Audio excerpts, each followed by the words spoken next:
The following account was taken from real testimonies. Names and details have been altered for privacy. The first time I saw him was at a dusty bus terminal near the edge of the Turkish border, the kind of place where everyone looks like they're either arriving from somewhere difficult or heading toward somewhere uncertain. He stood out, not because of how he looked, but because of how still he was. Everyone else moved, dragging bags, buying tea, arguing with drivers, but he just stood there, one hand on a worn-out duffel bag, eyes fixed on the road. It was early morning, the kind of gray light that makes faces look older. The bus to the border town was almost full, and when I took my seat, I noticed he was in the row ahead of me, silent, window open, staring out like he'd been waiting for that view all his life. The driver shouted something in Turkish, the door slammed shut, and we began to move. There's something hypnotic about long bus rides, the rhythm of tires, the hum of bad pop songs on the radio, strangers slowly becoming less strange. I'd been traveling alone for weeks, documenting border towns for a photography project. The man ahead of me didn't sleep, didn't read, didn't even check his phone. He just stared at the horizon, at the passing hills, at nothing. At one point, the driver pulled over at a small rest stop. Everyone got off to stretch, smoke, or buy water, everyone except him. I bought tea in a paper cup and, as I passed, asked if he wanted anything. He turned, surprised, as if I'd broken some invisible rule. Then he smiled faintly.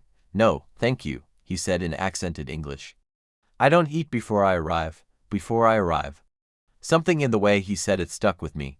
We drove for hours. The road grew narrower, rougher. By late afternoon, the driver announced a short break before the final stretch. We pulled into a small village, whitewashed walls, a few shops, goats wandering freely. The man finally got off. He walked to the edge of the road, hands in his pockets, watching the mountains. He looked so calm, like he knew exactly where he was going. When it was time to leave, everyone climbed back aboard, everyone, except him. The driver waited, shouted his name from the ticket list, then shrugged and closed the door. "Maybe he got another ride," he said, and we left. At first, no one thought much of it. Travelers miss buses all the time. But an hour later, we reached the checkpoint, the last stop before the border. A uniformed officer came aboard, checked our passports. When he got to the man's seat, he frowned. "Where's the passenger for this ticket?" The driver explained what happened. The officer's expression changed. "This man," he said slowly, "wasn't supposed to be traveling today." He looked at the ticket again, then turned to the rest of us. "There was an accident 3 days ago on this route. His name was on that passenger list." The bus went quiet. The radio was still playing softly, a love song that suddenly felt wrong. I glanced at the seat in front of me. The window was still half open, wind slipping through. No one said anything for the rest of the ride. When we reached the border, I stayed behind. Something in me couldn't just cross and move on. I walked back toward the village, following the road the man had taken. The sun was setting, pink, slow, heavy. I asked around, the tea seller, the children near the well, an old woman with a scarf covering her face. No one had seen him. At the edge of the road, I found footprints leading into a grove of trees. Then stopping where the sand met stone, there was nothing else, no bag, no jacket, no sign. Just the faint echo of a man who'd said, "I don't eat before I arrive." I caught another bus the next morning. Different driver, different passengers. But as the engine started, I looked toward the seat in front of me. Empty. The driver must have seen me staring. He smiled, tiredly. "You're not the first to sit there and wait," he said. "Some people never reach the border, but they still travel, somehow." He laughed softly, like it was an old story told too many times. I didn't laugh, because I realized something then. That maybe we all have a border we're trying to reach. Some physical, some invisible, and some of us never quite get there. The next morning, I crossed into the small town near the border. A half-forgotten place where roads ended and the map turned gray. The air smelled of diesel and dust. Every building looked older than the last. I checked into a cheap guest house run by a man named Farid. He had eyes like someone who'd seen too many travelers come and go, and too many never return. When I mentioned the man from the bus, Farid frowned, rubbing the edge of his beard. "Tall, gray jacket?" he asked. I nodded. "He came here," Farid said.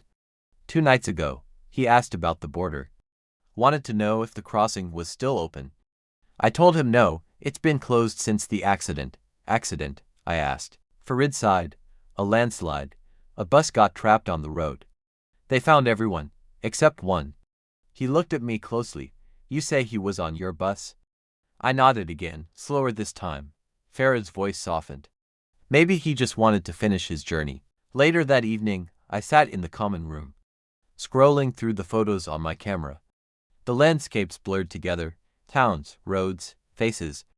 And then I saw him, not just once, twice, 3 times. He was in the background of shots I'd taken before that bus ride.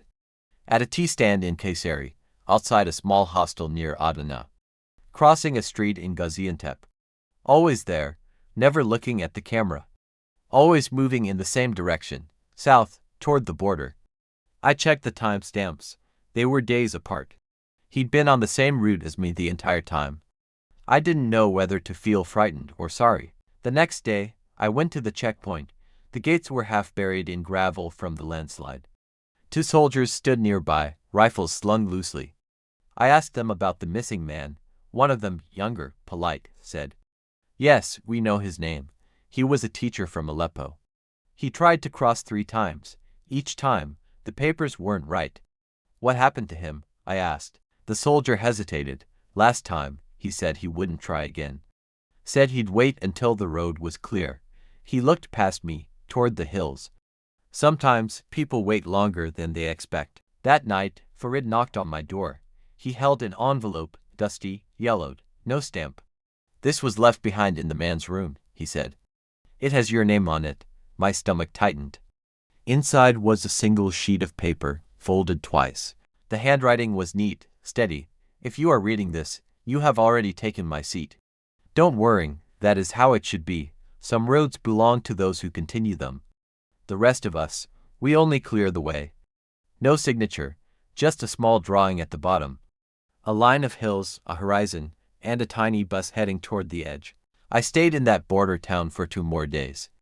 Every evening, I sat at the same cafe near the checkpoint, watching the road where he must have walked. Sometimes, I thought I saw him, a shadow moving between trucks. A figure near the edge of the fence, but when I blinked, there was only dust. Before leaving, I gave Farid a small envelope. Inside it was the photo I'd taken of the man on the bus, his face turned toward the window. "If anyone asks," I said, "tell them he reached the border." Farid nodded. He probably did. On the way back, I sat in the same seat, the one he'd occupied. The driver was new, but the road felt familiar. Like it still carried the echo of something unfinished. When the bus reached the same rest stop, I looked out the window. For a moment, I thought I saw him standing there again. Same jacket, same stillness. Then the bus moved, and he was gone. Maybe it was just the reflection of the past. A moment replaying itself for whoever cared enough to notice. But as the road wound away, I caught myself whispering, "I don't eat before I arrive." And I understood now, some journeys never really end. They just keep passing through us. I crossed back into the city by nightfall. The lights looked too bright, the air too heavy. After the quiet of the border, everything felt louder, faster, unreal. I should have felt safe again, but instead, I felt hollow. At the bus terminal, I bought a coffee and sat near the same platform where I'd first seen him. The same peeling paint on the benches, the same hum of old engines. The same tired faces waiting for somewhere else to exist. Across from me, a man was sleeping with his bag as a pillow. Gray jacket, same build. For one dizzy second, I thought it was him. But when I leaned closer, it was someone younger, dreaming without fear. I sat back, breathing out slow. The sound of departing buses filled the air. And every one of them seemed to whisper the same question: "When will you arrive?" Weeks later, when I got back home, people asked about my trip. I told them about the markets, the food, the roads. I didn't tell them about the man. I tried once, at a dinner with friends. But halfway through the story, I stopped. Because how do you explain a stranger who disappears and leaves you with his unfinished journey? How do you explain a letter that shouldn't exist? It didn't sound like something that could have happened, and yet, I knew it had. That night, I opened my laptop and looked through my photos again. The images from the trip loaded one by one. Deserts, mountains, checkpoints. And then, between two shots, a blurred frame I didn't remember taking. A window reflection. A man in a seat. Eyes turned toward the camera, faintly smiling. Months passed. The photograph stayed on my desktop, unnamed. Sometimes I'd open it just to remind myself it was real. Then one day, I received an email from an unknown address. No message, just a subject line.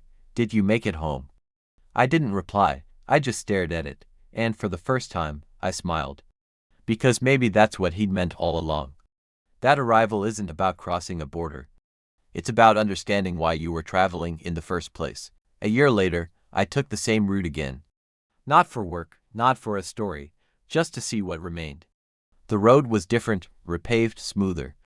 The landslide cleared, the checkpoint rebuilt, but some things felt the same. The whine through the window, the hum of the engine. The way strangers avoid each other's eyes until they don't. When we reached the village stop, I looked out again. A man stood by the road, hand on a duffel bag. For a moment, the world tilted. Same stance, same stillness. But when he turned, he smiled at someone else and climbed onto another bus. And just like that, the spell broke. The driver asked if I wanted to stretch my legs. I shook my head. No, I said quietly. I don't eat before I arrive. He laughed, not understanding, but I did. Because now I finally knew where I was going. Some people reach their destination. Some become part of the road itself. He was one of those. A traveler who never stopped moving, because movement was the only thing that made sense. And maybe that's what we all are, in the end. People trying to cross a border we can't see, hoping that when we finally do, someone will remember that we were here, even if we never quite arrived. For weeks after that final trip, I couldn't shake the silence he'd left behind. It followed me into trains, airports, cafes, every time I saw someone waiting. Someone holding a ticket, a bag, a stare too long to be casual. I caught myself wondering if they were like him. If they were still trying to reach their border. I started recording sounds again, something I used to do when traveling. Not videos, just sounds. Whine through trees, engine hums, footsteps on gravel. Listening back, I realized every road had its own rhythm. And maybe his rhythm just continued somewhere I couldn't follow. Months later, a journalist contacted me. She was writing a piece about people who vanish while traveling. Not by crime, not by accident, but by choice. When she asked if I had a story, I hesitated. Then I told her about the man. About the bus, the seat, the letter, the photograph. She listened in silence, and when I finished, she asked softly, "Do you think he's still out there?" I thought for a long time before answering. I think, I said, he reached where he was going. It just wasn't a place the rest of us could see. A year later, I held a small photo exhibit in Istanbul. I called it Journeys Without Maps. Most of the photos were from border towns. Places where people waited, hesitated, or disappeared. The final photo hung alone on a wall. A seat on a bus, sunlight across the window. Empty except for a single folded piece of paper on the cushion. No title, no caption, just silence. People stood there longer than at any other image. Some smiled, some walked away quietly. One man, old, kind eyes, asked, "Is that a true story?" I didn't answer. I just said, "It's a road story." Later that night, after the exhibit closed, I took a late train north.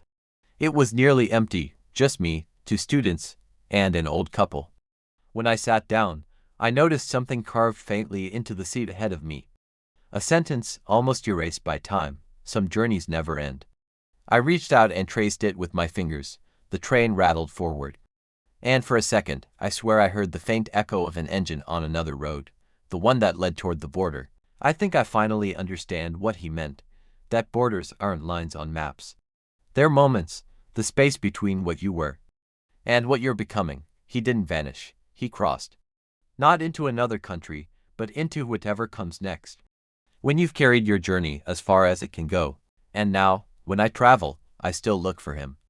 In bus stations, in reflections, in faces that seem to be waiting for something invisible.